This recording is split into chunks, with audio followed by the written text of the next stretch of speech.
Madurai agricultural college. இதே மாதிரி தான் இருக்கும். நான் வந்து கடைசியில் உட்காந்துட்டு இருந்தேன்.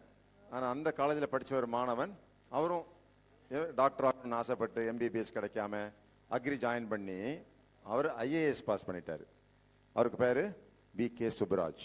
விகே சுப்ராஜ் அவர் வந்து இந்த மாதிரி மேடையில் பேசிட்டு இருந்தார். மெடிசன் கிடைக்கலையா, கவலைப்படாதீங்க, நமக்கு ஐஏஎஸ் இருக்கு. எந்த டிபார்ட்மெண்ட்டில் நமக்கு வேலை கொடுக்கலையோ அதே டிபார்ட்மெண்ட் செக்ரட்டரியாக கூட போகலாம். அந்த எல்லா டாக்டருக்கும் தலைமையாக நம்ம வந்துடலாம் அப்படின்னு சொன்னார். சொன்ன மாதிரி அவர் வந்து தமிழ்நாடு டிபார்ட்மெண்ட்டுடைய மெடிக்கல் டிபார்ட்மெண்ட்டினுடைய செக்ரட்டரி ஆனார். கவர்மெண்ட் ஆஃப் இந்தியா செக்ரட்டரி ஆனார் விகே சுப்ராஜ். அன்னைக்கு தான் நான் யோசிச்சு பார்த்தேன். அவர் வந்து ஐஏஎஸ் சொன்னார், எனக்கு அவ்வளோ காதல் விழல. ஐபிஎஸ்ன்னு சொன்னார். ஆஹா, நமக்கு ஏற்ற வேலை கிடைச்சிருக்கு, வந்திருக்கு அப்படின்னு அன்னைக்கு சேரில் நிமிர்ந்து உட்காந்தது தான் இன்னைக்கு வரைக்கும் நிமிர்ந்து உட்காந்துட்டு இருக்கிறேன்.